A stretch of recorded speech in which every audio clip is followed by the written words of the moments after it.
Hi guys. I don't know why I said it like that. Sorry. My name is Erica Weimer, and this is my 30-minute lesson plan. And this is for second grade level. The subject is going to be about health information, products, and resources. The title of my lesson plan is What do we need to do in case of a safety emergency? And then the duration of the lesson plan should be about 30 minutes, maybe to 40. Depends on how far we want to go into depth, if the kids are interested or not. The national standard benchmark is HE 2.14, and identify ways to contact or help health and safety emergencies. For example, is calling 911 or finding a playground mentor. And then the lesson objective is the students should be able to know what to do in case of an emergency. So basically my goal is after the end of this lesson plan, I want the kids to know who to call, what they should do, and how they should act. Obviously, I don't expect the kids, in case of a real emergency, to not freak out, but that's my goal, is to teach them not to freak out, but we'll see how that goes. But even for adults, I think a lot of adults find having a hard time staying calm in these difficult situations, and the whole goal is really just to keep them calm, and they should learn how to deal with these hard situations, and then they can react after it happens to them. But once again, I said easier said than done. My motivational strategy is I'm going to have the students watch this fun YouTube video, and this video is fun to dance to, and I'll have the students get up and dance to it. And then after the video, I'm going to have the students kind of reflect on that video and ask them what they think about the video and what was their intake from it. And then I'm going to ask them about their emergency steps. So first I'm going to show you guys this video that I'm going to show to them. It's pretty cute. I just got to flip this around really quick, so give me 1 second. 1, 2, 3, here we go.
So that was the cute little video I had set for them to watch. Let me go back to my main thing. Okay. And so I thought that was a good video. Oh, hi. Whoa, This is for the video. a brain break type deal, and also gets them thinking about the different procedures and what needs to happen in case of emergency or how they need to prepare for an emergency. Sorry.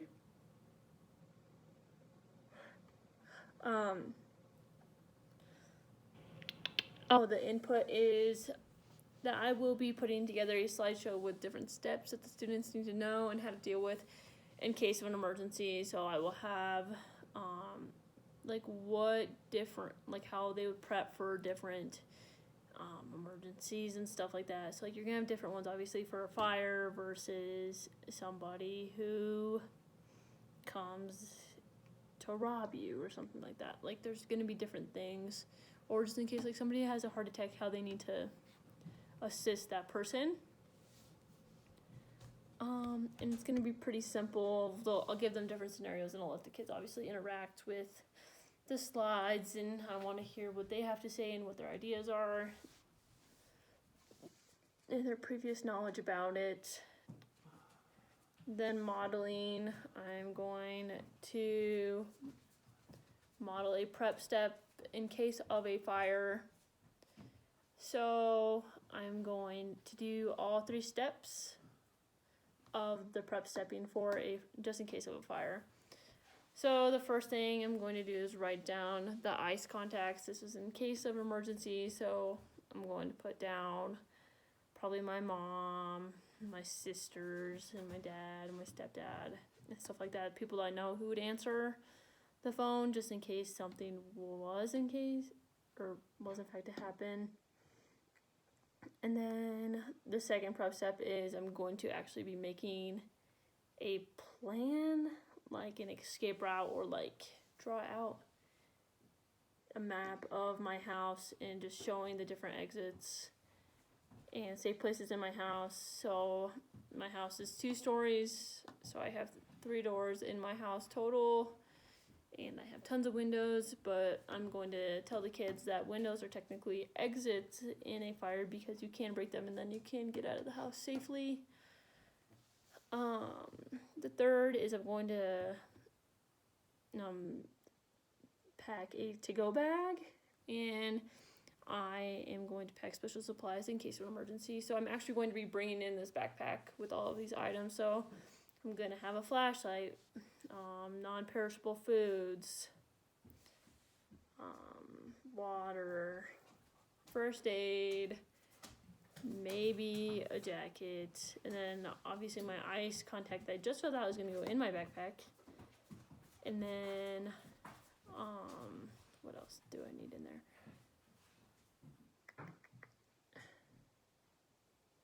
And then, I need to make sure that an extra phone charger is in there just in case my phone runs out of battery and I need to call somebody or something silly like that.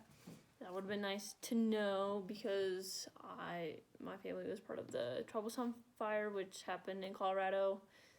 And so these steps would have been nice to take because we actually got evacuated last semester. So that would have been nice to know. For the guided practice, I will be splitting up students into groups of 2, maybe even 3. Depends on how many kids I have. And each group will get 3 laminated pictures of a house. They're not going to be very detailed drawings. They're just going to be very simple sketches of a house. The first picture will be the outside of the house. And that will show the doors, the windows, and what it looks like outside and how far away they should get away from the house, where they should go. And then the second picture will have a picture of a living room or just a normal sitting area for what you do in your house. And then the third picture will be of a bedroom. The students must label all the exits in each picture with a dry erase marker. And then for the first picture, I will have the students label an area, a safe area where they need to go, or where they think they should go during a fire for this house. And then checking for understanding, I will be walking around each group to making sure they're staying on task because I'm sure most of us have worked with kids and dry erase markers, and kids tend to use dry erase markers for drawings, coloring, so that can kind of be a waste of time and waste of dry erase markers. So I'm going to be making sure that they're staying on task with that. But then as I walk around each group, I will be asking different questions. So I'm going to be asking them, why do you think that makes a good exit, and what wouldn't make a good exit? And I will let them give me silly answers for what doesn't make a good exit. Obviously, if they say like the floor or the couch, then I want them to go into more depth of why that isn't a good fire exit. Obviously, because they can't exit out of the home. And then and I want them to have a clear understanding also of why that whatever exit they picked, they need to have a good backing on why that was a good exit. So obviously the door, you can walk right outside the door to outside, so that would make a good one, or the window or something like that.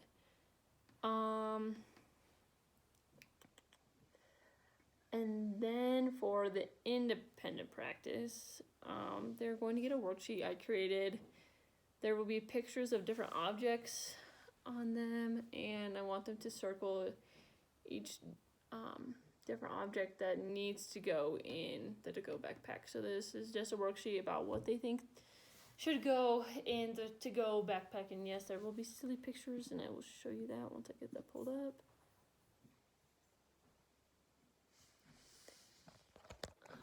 So, I don't know if you guys can see that or not. So, it says what you need to pack in an emergency backpack. And circle the items that need to go in the backpack. So, obviously, you're going to circle the water. They don't need to take the toys. They need a first aid kit. They will need a flashlight. They don't need cake, but they do need canned foods.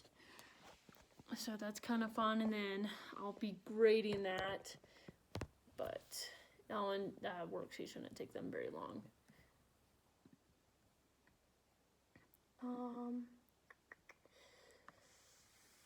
To finish up this lesson, the whole class is going to play a game of bingo with objects that should go in the backpack, and then every student that wins bingo will get a piece of candy. So basically, I will make a bingo sheet with different things about emergencies that they need to know. So obviously, like, who do they need to call when in case of emergency? Then obviously the answer would be 911, so then they would mark off 911. And then I'll have stuff that needs to go in the to-go backpack, and then they'll need to circle, they get to exit off each item that needs to go in the to-go backpack, which I think will be fun. And then we'll play several rounds of that. Then I'll check for understanding on that. And then what else? Oh, and then I was gonna hopefully finish up with a closure as well. I would like to have the fire department come with a fire truck and have like real firefighters come and talk to the kids. So that would be a cool lesson, because I remember doing that as a kid, and a cool closure after they just learned all that, and they could ask real questions to firefighters. I'd like them to go inside the fire truck and touch things, because that's always important. And then I would like the firefighters to go over like how to get out of the house in case of a fire, because I mean, I somewhat know, but I would like them, they probably know better than I do. And then I want to remind the kids as a closure as well that emergencies can be stressful, but it is important that you try to stay calm, because that will help you think clearly. And now you know how to handle these difficult times. Prep step ahead of time, and this will be helpful. So the whole point of the prep step was to have the students get ready and prepared for an emergency. And so at this time, I would also let them look inside what I put in my prep step backpack and let them touch it and pass it around. And then I really want them to encourage their parents when they get home, and I want to encourage the students to sit down and talk with their parents about like what would happen in case of an emergency, like a fire. Where would the parents like the kids to go at this time? Enrichments. I want the students to understand that it is very important to know what to do in case of emergency. Before the students go home, I will be asking them questions about what they think they should do in case of an emergency. And so,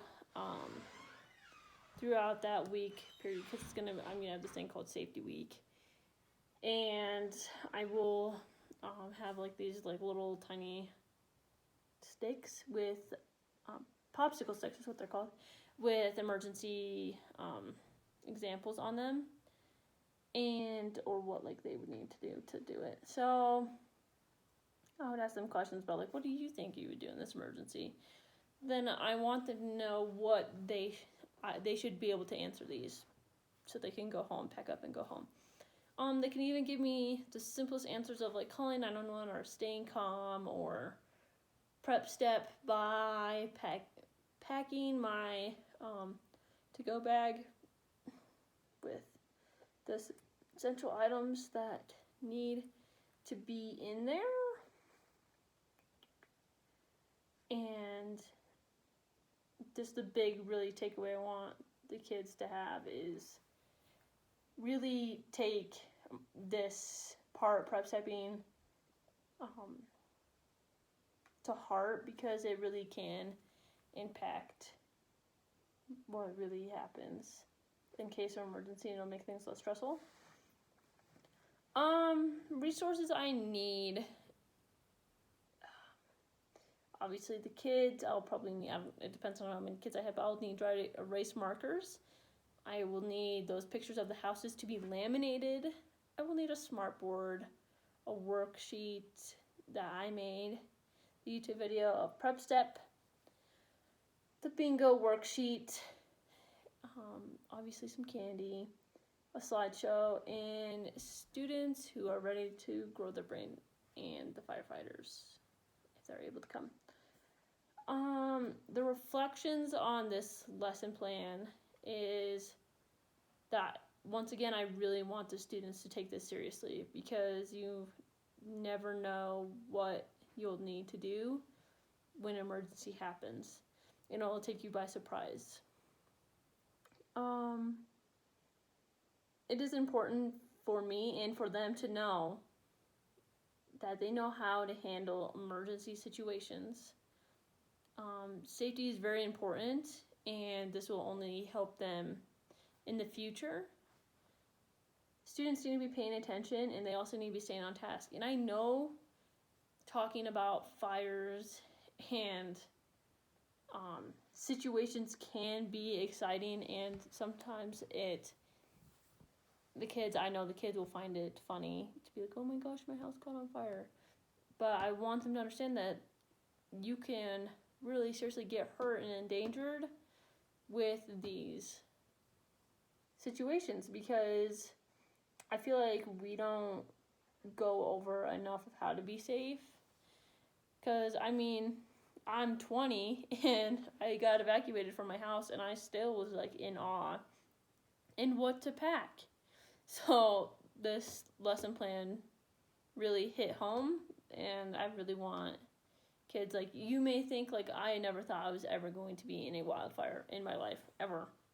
Like, that is just something is never thought of, but it can happen, and students need to be aware that, yeah, things happen, but you need to know how to deal with them properly and correctly. And that is my biggest part of this lesson plan. And I really hope that they took that away from it. And I really hope that the parents sit down. I will be sending out a newsletter after this lesson plan, and I want these parents to sit down with the students and I want them to have these conversations with their kids, and I want their kids to understand that a family unit has to work as, like, practice makes perfect. It's like just playing any other sport. That's why we practice fire drills at home or at school. That's why we practice lockdowns, is because these emergencies may catch us off guard, but then we know what to do, and it shouldn't be a shock of what we should do. And I know that fire drills can be exciting, but the main part is that students will understand that, you know, this is what I need to do just in case this happens. And I think that's huge that the parents do that with the students, and that they need to be able to answer any questions or make sure that all their fire alarms in the house have batteries, all that kind of stuff like that. And that is my lesson plan, and yeah.